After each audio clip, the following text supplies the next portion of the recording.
Hello friends, आज मैं लेकर आया हूँ आपके लिए इलेक्ट्रिकल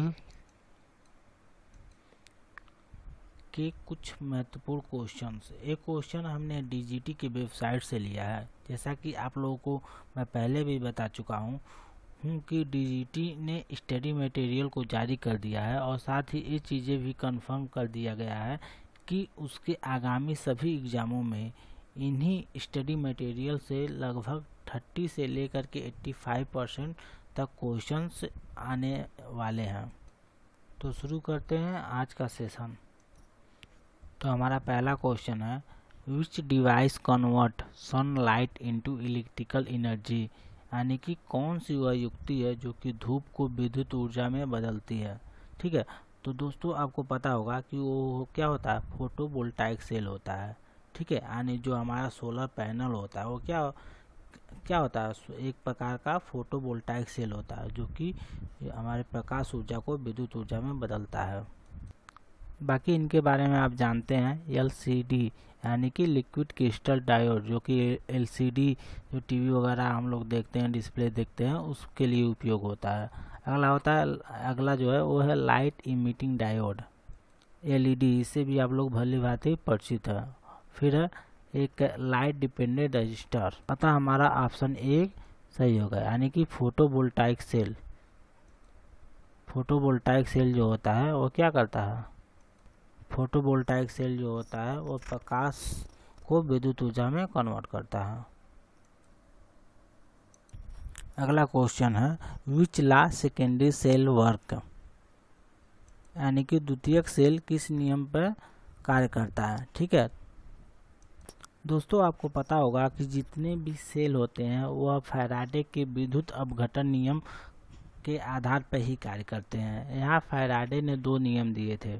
ठीक है, पहला नियम था विद्युत अपघटन में इलेक्ट्रोड पर जमा हुई पदार्थ की मात्रा उसमें प्रवाहित होने वाली धारा के समानुपाती होती है, और इसी नियम के आधार पर हमारे सारे सेल काम करते हैं, यानी कि हमारा सी ऑप्शन यहाँ पर सही होगा।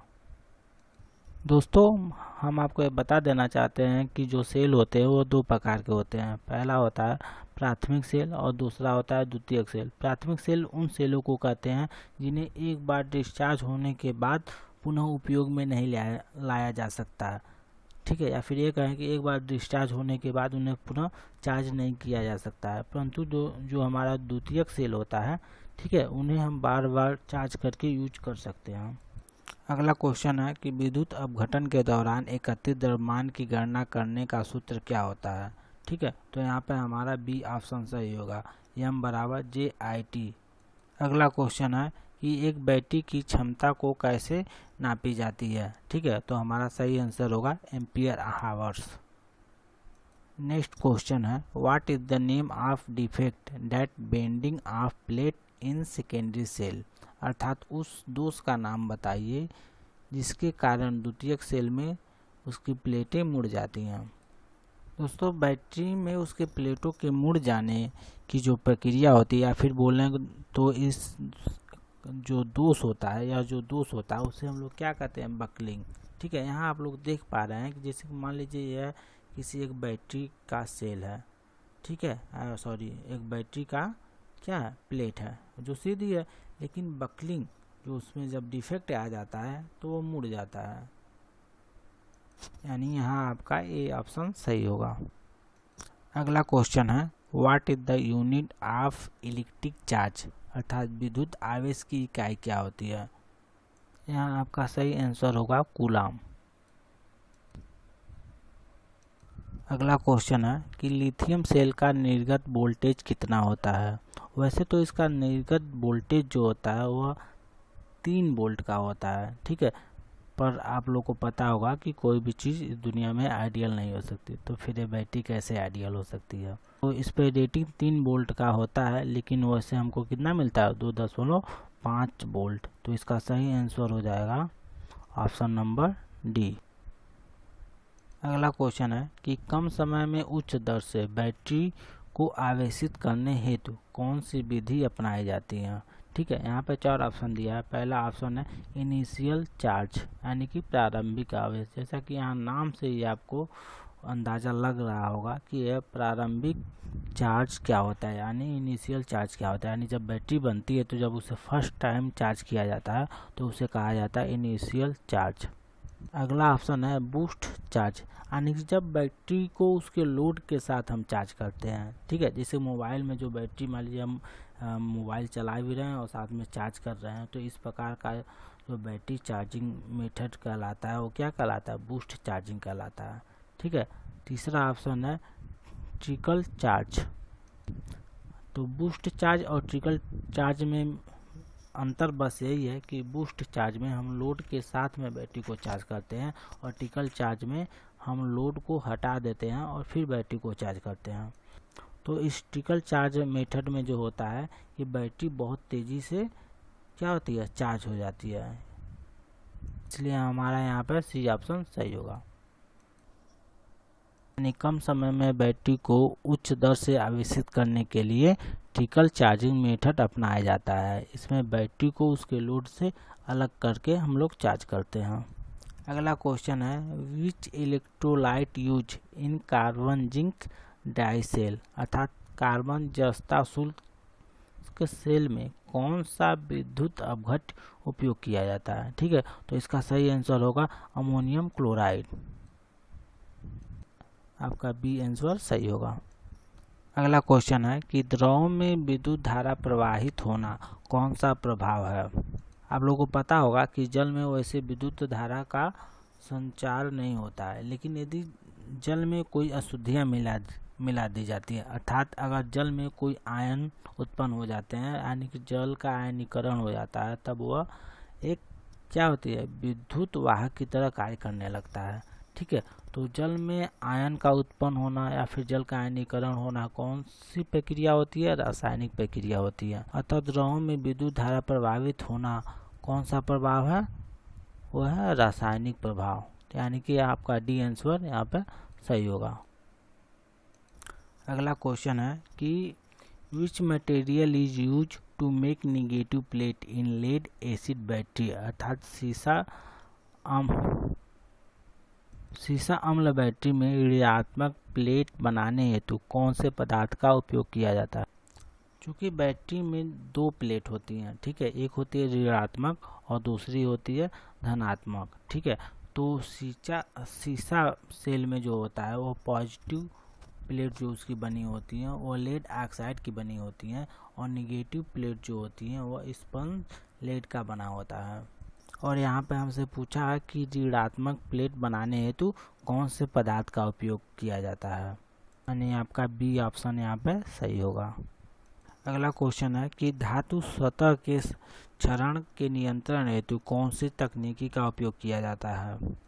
तो यहाँ पे आपका बी ऑप्शन सही होगा कि धातु के सतह के क्षरण नियंत्रण हेतु कैथोडिक सुरक्षा, ठीक है, यानी कि कैथोडिक प्रोटेक्शन मेथड का उपयोग किया जाता है। अगला क्वेश्चन है कि which cell is most often use in digital watches, अर्थात कि डिजिटल घड़ियों में सामान्यतः कौन से सेल का उपयोग किया जाता है। तो कौन से सेल का उपयोग किया जाता है, लिथियम सेल का उपयोग किया जाता है। तो यहाँ आप देख पा रहे हैं कि लिथियम सेल कुछ इस तरह का होगा, ठीक है, और आप इस सेल को कहीं ना कहीं आप देखे होंगे, ठीक है।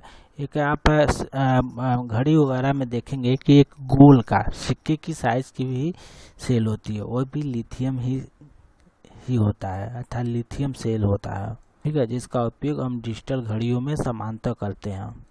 अगला क्वेश्चन है कि जब बैटरी को समांतर क्रम में जोड़ा जाता है, ठीक है, और जोड़ते समय यदि किसी एक बैटरी के ध्रुवता को चेंज कर दिया जाता है तो फिर बैटरी के टोटल आउटपुट पर क्या प्रभाव पड़ता है, ठीक है।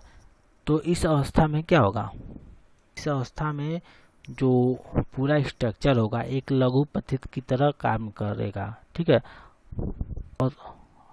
और थोड़ी ही देर में आप देखेंगे कि शॉर्ट सर्किट की वजह से जो बैटरी विपरीत क्रम में लगाई गई है वह हीट हो जाएगी और हो सकता है कि वह बैटरी खराब हो जाए। यहाँ हम आपको बता देना चाहते हैं कि जब दो या दो से अधिक बैटरियों को, ठीक है, एक सीरीज में जोड़ा जाता है, ठीक है, तो वोल्टेज इंक्रीज होता है और जब उन्हीं बैटरियों को पैरेलल में जोड़ा जाता है तो उनके धारा में वृद्धि होती है, अर्थात आउटपुट धारा जो होती है वह बढ़ जाती है। अगला क्वेश्चन है what is the function of fine selector switch in the battery charger. ठीक है, यानी बैटरी का जो चार्जर होता है उसमें फाइन सिलेक्टर स्विच का क्या कार्य होता है। तो दोस्तों जो चार्जर हम लोग नॉर्मली मोबाइल चार्ज करने के लिए यूज करते हैं तो उसमें तो कोई सिलेक्टर होता नहीं है, लेकिन कभी कभी आप बड़ी बैटरी को चार्ज कराने किसी दुकान पे गए होंगे तो वहाँ देखोगे कि वहाँ एक सिलेक्टर स्विच होता है। ठीक है, इसकी मदद से हम लोग क्या करते हैं कि धारा रेटिंग का चुनाव करते हैं, यानी कि बैटरी कितने एम्पियर की है, कितने वोल्टेज की है। ठीक है, उसी के हिसाब से उसको सेट करके बड़ी बड़ी बैटरियों को चार्ज किया जाता है। तो यहाँ पर आपका ए ऑप्शन सही होगा, धारा रेटिंग का चुनाव करने के लिए फाइन सिलेक्टर स्विच का उपयोग किया जाता है। अगला क्वेश्चन है कि what is the effect of output power with respect to temperature in solar cell. अर्थात कि सोलर सेल में तापमान के संदर्भ में उसके निर्गत पावर पर क्या प्रभाव पड़ता है। अर्थात जब सोलर सेल पे पड़ने वाले प्रकाश के तापमान में जब वृद्धि होती है तो उसके आउटपुट पर क्या प्रभाव पड़ता है। तो दोस्तों यहाँ सोलर सेल का जो आउटपुट होता है उस पर पड़ने वाले प्रकाश के तापमान पे डिपेंड करता है। अर्थात यदि उसके तापमान में वृद्धि होती है तो आउटपुट पावर में भी वृद्धि होती है, और यदि उसके तापमान में कमी होती है तो क्या होता है कि उसके पावर में भी कमी होती है। ठीक है, तो यहाँ पे आपका बी ऑप्शन और डी ऑप्शन दोनों सही होगा। अगला क्वेश्चन है कि बैटरी में के चार्जिंग के समय हाइड्रोमीटर का क्या काम होता है। दोस्तों जो हाइड्रोमीटर होता है वह बैटरी चार्जिंग के समय उसके चार्जिंग पोजीशन को नापने के लिए उपयोग किया जाता है। इसमें विद्युत अपघट्य के गुरुत्व अर्थात उसके भार का निर्धारण किया जाता है। दोस्तों इसी हाइग्रोमीटर का उपयोग हम लोग दूध की शुद्धता को नापने में भी उपयोग करते हैं। ठीक है, यहाँ पे आपका आंसर जो होगा डी ऑप्शन सही होगा। अगला क्वेश्चन है कि फैराडे के विद्युत अपघटन के प्रथम नियम का सूत्र। ये तो पिछला वाला ही क्वेश्चन है। ठीक है, तो यहाँ पे आपका जो ऑप्शन होगा वो बी ऑप्शन, आपका बी ऑप्शन सही होगा।